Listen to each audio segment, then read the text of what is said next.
Paz do Senhor, irmãos. Estaremos hoje na nossa terceira aula e o título da lição fala sobre uma igreja de muitas faces. Estarei orando para nós iniciarmos, amém? Senhor, nós te agradecemos por mais essa oportunidade de poder estar aqui com teus filhos para aprender mais um pouco sobre a tua palavra. Senhor, venha ter misericórdia de cada um de nós, nos perdoando por tudo que temos feito que não provém de ti. Limpa o nosso coração, limpa a nossa mente. Repreende da nossa vida tudo que não te agrada. Que nós venhamos aprender mais um pouco da tua palavra e não venhamos somente ser ouvinte, mas praticante. Abençoa cada jovem, cada um que tiver ao alcance da nossa voz, entra com providência, assim, vai dando sabedoria, vai capacitando, vai repreendendo da nossa nação esse vírus. Joga por terra, Senhor, não só do Brasil, mas do mundo, que possa ser encontrada a cura e vidas possam ser salvas. Obrigado, Senhor. Fala conosco nesse dia, nós oramos agradecidos, em nome de Jesus. Amém. Então, irmão, nós estamos na nossa terceira aula, uma igreja de muitas faces. O texto se encontra em Mateus, do capítulo 16, do 13 em diante, que diz: Indo Jesus para os lados de Cesareia de Filipe, perguntou a seus discípulos: Quem diz o povo ser o Filho do Homem? E eles responderam: Uns dizem João Batista, outros Elias e outros Jeremias, ou algum dos profetas. Mas vós, continuou ele, quem dizeis que eu sou? Respondendo Simão Pedro, disse: Tu és o Cristo, o Filho de Deus vivo. Então Jesus lhe afirmou: Bem-aventurado és Simão Bar-Jonas, porque não foi a carne e o sangue que te revelaram, mas meu Pai que está nos céus.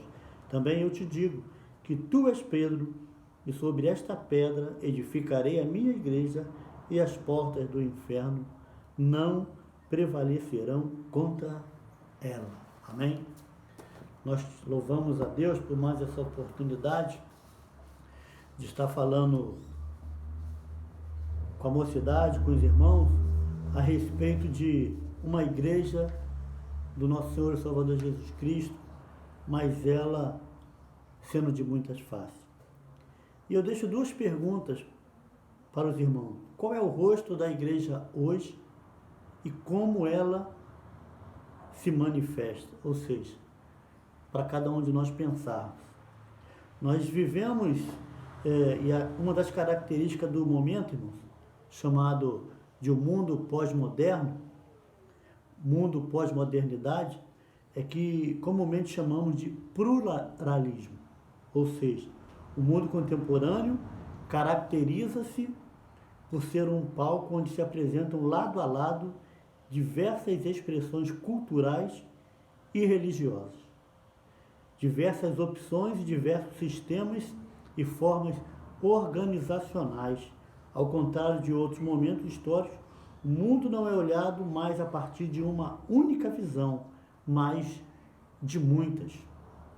De uma só vez, a pós-modernidade traz à tona, inclusive, expressões culturais e religiosas que marcaram outras épocas.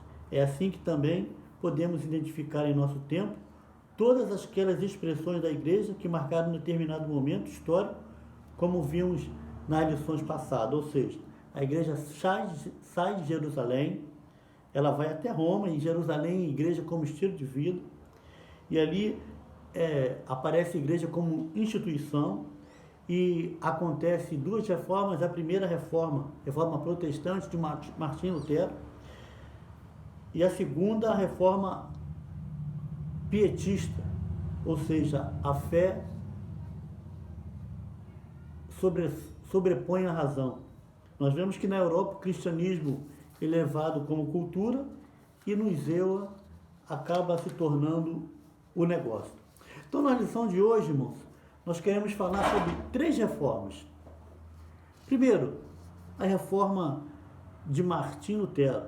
Os irmãos certamente aprenderam, mas a reforma de Martinho Lutero, irmãos, ele rejeitou a visão institucionalista, ou seja, que a autoridade que no passado cabia somente ao clero, e ele coloca que a autoridade agora ela pertence a Jesus Cristo, ou seja, a sua reforma, ao redigir as 95 teses, ele vem nos ensinar que a justificação do pecador somente pela fé, ou seja, a salvação é pela fé em Jesus Cristo. Então, ao contrário da Igreja Romana, Lutero considera a Bíblia acima da tradição da Igreja. E Lutero, mas só que a reforma de Lutero, ela não foi suficientemente longe a ponto de realizar uma reforma na vida, na espiritualidade. Então, a salvação é pela fé, a justificação do pecador somente pela fé. Ou seja, os líderes, ele não tinha esse poder, que no passado, né, era como se ele fosse responsável pela vida do pecador. E ele vem colocar aqui que a salvação é pela fé em Jesus Cristo. E houve a segunda reforma. E a segunda reforma, ou seja, veio justamente a reforma pietista, que dá ênfase à reforma da espiritualidade. Ele vai se concentrar nas coisas como vocação pessoal, regeneração, salvação, santificação, a busca do homem pelo poder de Deus, ou seja, a fé viva. O pietista dependia de um vaso adequado, ou seja, a estrutura. E nesse sentido, o pietismo também não avançou. Então também deixou a desejar. E segundo o autor da lição, há uma necessidade da terceira reforma, ou seja, o recipiente que deve conter ambos também deve ser restaurado, ou seja, a instituição. Então, nós vemos uma igreja de muitas faces. Primeiro, um cristianismo como estilo de vida, ou seja, o cristianismo integral envolve todas as áreas da vida. Como no início, lá em Atos, que diz que perseveravam na doutrina dos apóstolos, na comunhão, no partir do pão, tinham tudo em comum. Então, o estilo de vida, como tem sido o nosso estilo de vida nos dias atuais? Então, a igreja primitiva, aqueles que se preocupavam em viver um estilo de vida cristão, tomando-se como base aquele cristianismo exibido no primeiro século. Segundo, um cristianismo institucionalizado. Muitos desses nem se percebem, de fato, de que estão repetindo os equívocos do passado. Esses cristãos, em geral, geralmente tendem para o legalismo e são incapazes de pensar a igreja fora da realidade local, ou seja, não conseguem perceber que a instituição é sempre humana e, portanto, sujeita a reelaborações. Tal cristianismo está comprometido em várias frentes, ao mesmo tempo, nas estruturas, na espiritualidade e até na teologia. Afinal, nesse caso, acabam servindo para endossar a visão da instituição. Terceiro, um cristianismo preocupado com a boa teologia. Esses cristãos acreditam que o simples fato de crer na doutrina correta os garante bons cristãos. Transforma o cristianismo numa coletânea de regras, ou seja, esquece que a verdade é muito mais uma pessoa de Cristo do que um conjunto de afirmações teológicas. Quarto, um cristianismo voltado para a experiência pessoal. Por serem mais espirituais, mais espiritualistas, podem descambar para o misticismo e manifestar uma aversão a qualquer tipo de estrutura. As versões contemporâneas dos cristãos que tendem para esse lado geralmente não dão muita atenção ao preparo e capacitação intelectual. Considerem isso irrelevante diante da obra do Espírito Santo. Quinto, um cristianismo que domina todos os espaços da sociedade e da cultura.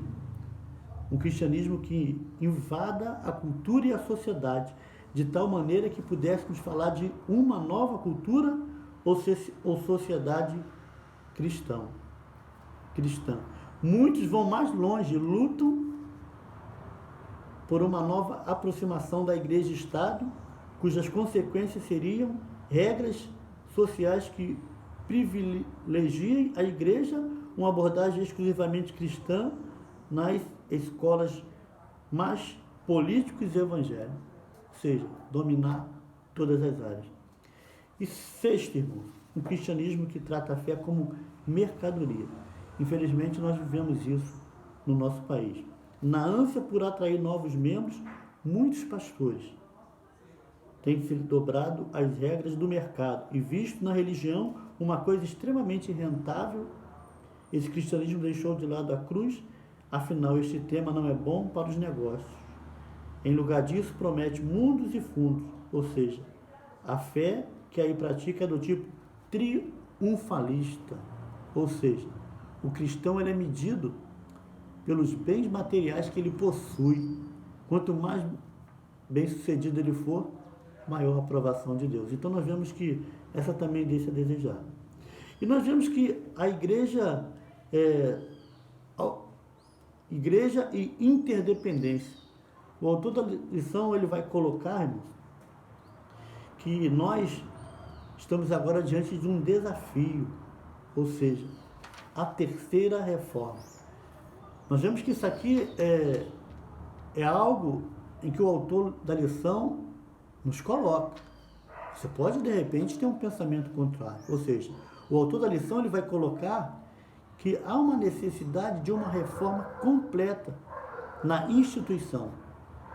Ou seja, mas nós precisamos entender uma coisa, que existe um tripé: teologia, espiritualidade, estruturas. Eu sei que a igreja é perfeita, irmãos, só quando Jesus arrebatar. De cada uma dessas instituições, Deus vai salvar um grupo de pessoas, aquele que não se curva, se prostra a outros deuses, aquele que tem a sua vida como um estilo de vida, e ele procura, tanto em casa, como no trabalho, como na escola, como na vizinhança, levar uma vida diferente. O autor da lição, ele nos coloca algumas dificuldades em que a igreja, nessas épocas, tem passado. Ou seja, uma igreja de muitas faces. Mas nós vemos que a igreja, desde que Jesus instituiu, ela, devido à vaidade humana, à escolha humana, os líderes foram colocando jugo pesado sobre os irmãos, sobre o servo do Senhor, sobre o povo de Deus. Então a igreja ela vem mudando em épocas e épocas. Desde que ela foi instituída lá no Antigo, lá no nascimento da igreja, após Jesus ter sido morto, após Jesus ter ensinado, após Jesus ter sido crucificado, após ele ter ensinado o seu povo, a igreja ela veio de uma forma. Só que, com o passar dos anos, cada líder que se levantava, cada autoridade, eles vinham com alguns propósitos que não eram aquele que realmente agradava a Deus, não era de acordo com a palavra, e veio escolhas sendo feitas, e a igreja foi escolhendo caminhos totalmente contrários à palavra de Deus. Hoje nós temos a palavra que nos ensina e nos orienta a tudo aquilo que nós devemos fazer para que a igreja vá bem na terra. Nós vemos que houve algumas reformas, mas essas reformas foram boas? Foram. Mas mesmo assim, ainda continuou com alguma dificuldade, alguns problemas em líderes dessas igrejas. Nós vemos que o autor da lição vai colocar que tanto a reforma de Martim Lutero como os pietistas não resolveram os problemas da igreja. Nós vemos que o autor da lição ele coloca aqui que agora há uma necessidade de fazer uma reformulação na estrutura da igreja. Mas ele coloca aqui, e isso é interessante, ou seja, que existe um tripé, ou seja, teologia, espiritualidade e estrutura. Não adianta termos uma estrutura adequada se o nosso cristianismo está comprometido em sua teologia ou na relação devocional. E ele vai colocar aqui algo interessante. Vivemos em um momento em que se ouve falar muito em pequenos grupos, e isso já indica que estamos sentindo cada vez mais a necessidade de uma reforma institucional. Eu sei que agora os pequenos grupos, nós não podemos estar ali junto, porque devido ao coronavírus, não pode haver aglomeração. Então a nossa adoração hoje, o nosso culto de louvor a Deus tem sido pelas mídias sociais. Pastor, um músico, alguém dando uma palavra, dando um ensinamento, uma live, né? E nós que podemos, né, vemos em casa através das mídias sociais. Então a nossa adoração está dessa forma. Mas, irmãos, que nós viemos estar orando, que nós viemos estar buscando ao Senhor, que nós viemos estar realmente, irmãos, entregando a nossa vida e vivendo uma vida como no início da igreja como estilo de vida, para que não venhamos trazer escândalo, para que não venhamos ser pedra de tropeço, para que aqueles que nos veem, eles possam realmente dizer, como Pedro, como Moisés, melhor dizendo, quando descia do monte, e a Bíblia fala que a glória do Senhor era vista na vida daquele homem, aqueles que nos cercam possam olhar para mim, para você, e ver a glória do Espírito Santo na nossa vida. E independente daquilo que você fala, das palavras, que o seu testemunho possa ser de acordo com o que nós lemos aqui em Mateus sobre a igreja do Senhor. A Bíblia fala que nós somos a igreja do Senhor e a porta do inferno não prevalecerá. Mas que essa igreja, como diz lá em Mateus 16, eu vou ler novamente para os irmãos, a nossa vida venha a ser dessa forma.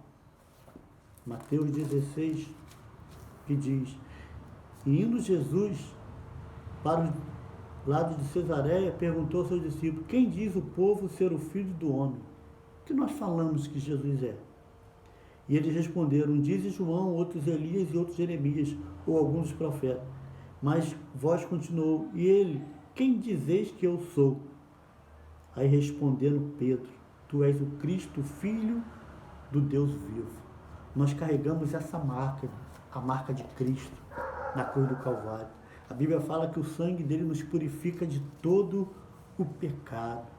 Então, essa igreja, que ela tem muitas faces, mas que a nossa face venha a ser a face de Jesus Cristo. Paulo fala que olhe para mim. Então, o que eu posso também dizer para aquele que cerca a minha vida: olhe para mim. Sede meus imitadores, como eu sou de Jesus. Essa tem que ser a nossa vida, a nossa mentalidade. E concluindo, irmãos, que diz assim na lição: considerando essas várias tendências a que estão sujeitas as igrejas contemporâneas, seria produtivo se você agora parasse um pouco para pensar onde sua igreja se encaixa mais. Igreja, instituição. Mas e você também? Onde você se encaixa? É claro que nem sempre é possível fazer uma determinada igreja se encaixar completamente em apenas uma tendência, sendo muito comum ela combinar mais de um desses elementos, ou seja, ora, se manifestar numa determinada direção, ora em outra. Mas perceber isso pode ser importante para que se façam mudanças, que concorram para a melhoria da igreja local. Então, em qual delas a sua igreja se encaixa mais? Então, que hoje, que essa lição nós possamos aprender Onde nós nos encaixamos no mundo atual, no mundo pós-moderno? Tanta mudança, tanta coisa, essa pandemia. Então, irmãos, que você possa ter realmente, como no início começou, igreja como estilo de vida, mas que você, teologia, a sua espiritualidade e a estrutura da nossa vida venha ser realmente baseado na palavra do Senhor. Que Deus venha te abençoar, que Deus venha te guardar e que você venha sentir o desejo de buscar mais o Senhor enquanto se pode achar. Senhor, nós te damos graça por mais essa oportunidade. Fala conosco, fala com o teu povo. Repreende do nosso coração tudo que não te agrada. Tem misericórdia de nossas vidas. E nós te louvamos e te agradecemos em nome de Jesus. Amém e amém.